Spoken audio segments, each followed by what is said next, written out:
గతంలో ఇంతకంటే దాదాపు ఆయన ఇది ఇక్కడ ఉన్నటువంటిది నిన్నటి దినం షుగర్ ఎక్కువై మమ్మల్ని ఒకరిని విమర్శించేటప్పుడు నీది నువ్వు కడుక్కో బాగుంటుంది.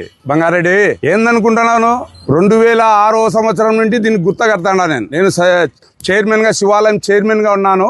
శివాలయం చైర్మన్ అయిపోతానే ఇది బీడుగా ఉన్నది. ఎవరు పట్టించుకోకుండా ఉంటే అన్యాక్రాంతంగా ఉంటే నేను వేలం వేపించి అందరినీ పాల్గొనమని చెప్తే వాళ్ళు 2000 3000 అయితే నేను 9000 నుంచి 12,500 రూపాయల వరకు గుత్త ఈ రోజుకి కూడా కొద్ది రోజుల తర్వాత ఇది రానప్పుడు కూడా కడతా ఉన్నా. నా టైం ఉండంగానే నీ బావ మాజీ ఎమ్మెల్యే నువ్వు కలిసి దీన్ని కొట్టేయాలనే దురుద్దేశంతోనే 11 సంవత్సరాలు లీజుకు తెచ్చినారు. అక్కడ కొలిమోళ్ళది వాళ్ళ కడుపు కొట్టినారు. మీరు వాళ్ళని తెచ్చి ఇక్కడ పెట్టాలా, 10 సెంట్లు వాళ్ళకి ఇచ్చి మొత్తం మీరు కొట్టేయాలని చెప్పే ప్లాన్తోనే ఇదంతా చేసినారు.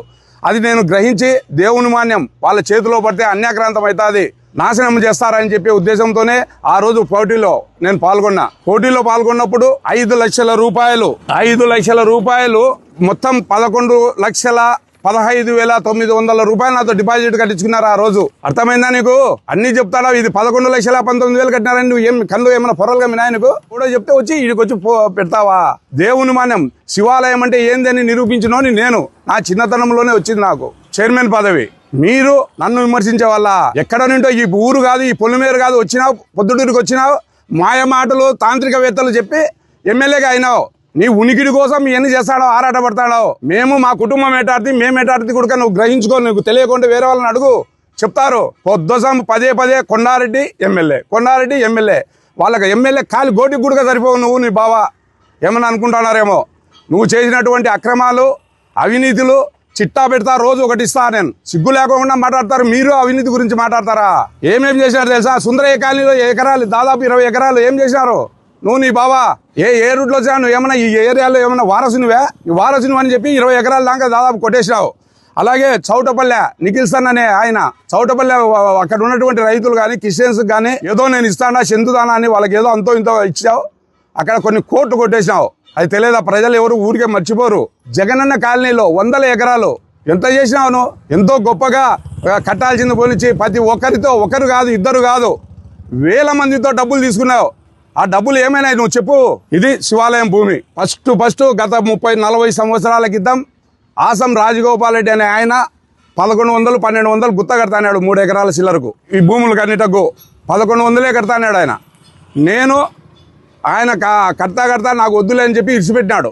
నేను ఆ గుత్త ఇది డెవలప్ కావాలా, శివునికి ఏదో ఒకటి చేయాలా, మన దేవాలయానికి ఏదో ఒకటి చేయాలా, చైర్మన్గా ఉన్నప్పుడు ఏదైనా చేసింటామేమో, తప్పులు మాకు తెలియకుండా తప్పులు ఏమైనా జరిగింటాయేమో అనే ఉద్దేశంతోనే 1200 ఉండేది 9000కు పడినాం 2006లో. 2006 నుంచి మళ్ళా 3 సంవత్సరాలు లాస్ట్కు 12,500 వరకు గుత్త కడతా. నాకు టైం ఉండంగానే నీ బావ రాచమల్లు మాజీ ఎమ్మెల్యే రాచమల్లు నువ్వు కలిపి దీన్ని కొట్టేయాలనే ఉద్దేశంతోనే 11 సంవత్సరాలు లీజ్ తెచ్చింది ఎవరి పీరియడ్లో? అర్థం కాలేను. కొన్నాటిని పెద్ద ఆయన వరదరాజు రెడ్డి గారిని మాట్లాడతావాను. ఇది వచ్చింది ఎవరి పీరియడ్లో? తెచ్చింది ఎవరు? నువ్వు నీ బావ. ఇది కొట్టేయాలనే ఉద్దేశంతోనే. ఇది ఎందుకు పనికి రాకుండా ఉన్నటువంటిది. దాదాపు 7-8 లక్షలు ఖర్చు పెట్టి దీన్ని పూడ్చిన 7-8 లక్షలు ఖర్చు అయింది దీన్ని వేసి ఇప్పుడు తయారు చేసి. ఇప్పుడు నువ్వు అన్నావు ప్లాన్ వేసి రూములు వేసి ఆక్యుపై చేసుకుంటున్నారు, దేవుని మాన్యము నాశనం చేశానని చెప్పావు. కళ్ళు పోయినాయా ఏమన్నా నీకు? అక్కడ ఒక బోర్ వేసాం. ఆ బోర్ ఎందుకు తెలుసా? ఇక్కడ చుట్టుపక్కల ఉన్నటువంటి వారికి ఆటోనగరంలో అయితేనేమి ఈ ఏరియాలో ఉన్నటువంటి ప్రజలు దాటి కోసం, మంచినీళ్ళ కోసం, మినరల్ వాటర్ కోసం లేక చాలా మంది అవస్థపడుతున్నారు. నేను మా కోనరెడ్డి ఫౌండేషన్ ద్వారా 5 రూపాయలకు కేవలం 5 రూపాయలకే పెట్టాలనే మంచి ఉద్దేశంతోనే బోరు వేపించాం. తరువాత అక్కడ లైను ఒక 20 కార్లు షెడ్లు, ఇక్కడ ఉన్నటువంటి వాళ్లకు కారు షెడ్లు కావాలా, కారు పార్కింగ్ కావాలనే ఉద్దేశంతో తీసి వేసినాం. నువ్వు రూములు కట్టుకునేదానికి కాదు. ఈ రోజు కూడా దేవస్థానానికి మేము చేసి ఉంటానేప్పుడు మా పిరుడు అయితే అట్లే దేవస్థానానికి వదిలిపెట్టిపోతాం. మాది అనం మేము ఎప్పుడే కానీ అనను. నేను కొన్ని దేవాలయాలు కట్టించిన కొన్ని మొత్తం ఎన్నెన్నో నేను చేశాను ఈ చేత్తో.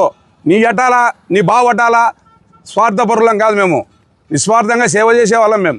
ఇది కొట్టేయాలనే ఉద్దేశంతోనే, ఈ భూమిని కొట్టేయాలా, నువ్వు నీ బావ కొట్టేయాలనే ఉద్దేశంతోనే వచ్చింది. నువ్వు మనిషికి అర్థం లేకోకుండానే మాట్లాడడం మంచి పద్ధతి కాదు. మీ ప్రజలు అందరూ పొద్దుటూరు ప్రజలు ఎవరు ఎట్లాంటి వాళ్ళు అనేది అందరికీ తెలుసు. కావున ఇట్లాంటి చౌకబారు ప్రెస్ మీట్లు పెట్టడం మంచిది కాదు. రాచమల్లి ఇంటి దగ్గర ఎంత ఉందయా? ఇది ఏదో చౌకగా పాడినామట 1,15,900 చౌకగా పాడినామట. ఇది ఎంత ఉంది తెలుసా? ఇది ఎట్లా ఉన్నది తెలుసా?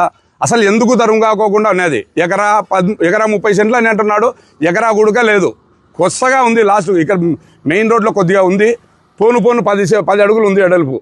నీ బావ రాచమల్లు అనే మాజీ ఎమ్మెల్యే మీ బావ ఇంటి దగ్గర 4 ఎకరాలు ఉంది. 1 ఎకరా దాదాపు 10-15 కోట్లు పోతుంది. అక్కడ ఎంత వేశావు? టెండర్కి ఎంత వేశారు?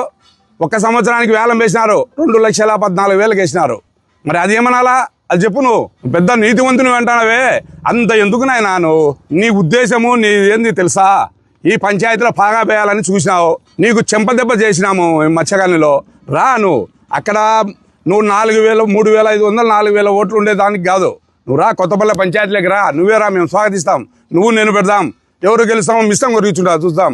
ఏమన్నా అనుకుంటానేమో. వద్దసాము గత నెల నుండి చూస్తానా, ఒక చేతగాని యూట్యూబ్ ఛానళ్ళు పెట్టుకున్నావు. ఆ ఛానళ్ళతో ప్రతిరోజు నిత్యం నన్ను ఏదో ఒకటి అనిపించాలని చెప్పి నువ్వు చేస్తావు. ఆ యూట్యూబ్ ఛానల్ వాడు ఎటాడో తెలుసా? నా కాడికి వచ్చి బంగారెడ్డి నన్ను చంపుతా అని చెప్పి నా కాళ్ళ కాడికి వచ్చినాడు. గతంలో నన్ను చంపుతా అంటానన్నా, నన్ను ఏదో ఒకటి కాపాడినా అని వచ్చినాడు. అప్పుడు నేను నా రూమ్లో నా మిల్లులో పెట్టేసి ఏదో చేసినాను. ఇప్పుడు వాడిని నీ చెంతకు పెట్టుకున్నావు. నా ఉద్దేశం అది కాదు. వాడిని ఏదన్నా చేసి నా మీద కేసు పెట్టాలని ఒక తలబలంపుతోనే నువ్వు చేస్తాను ఇట్లాంటి నీచమైన పనులు. జాగ్రత్త, మంచి పని కాదు ఇది. నువ్వేమని అనుకుంటున్నావేమో. నా జోలికి వచ్చే చూసినారు కదా, నీకు నీ బావకు ఏం గతి పట్టిందో అట్లాగనే పడుతుంది. నా దగ్గర ఉండేది ఏముండేదని రోజుకు ఒకటి చెప్తా. ఏమని అనుకుంటున్నావేమో. Okay, thank you.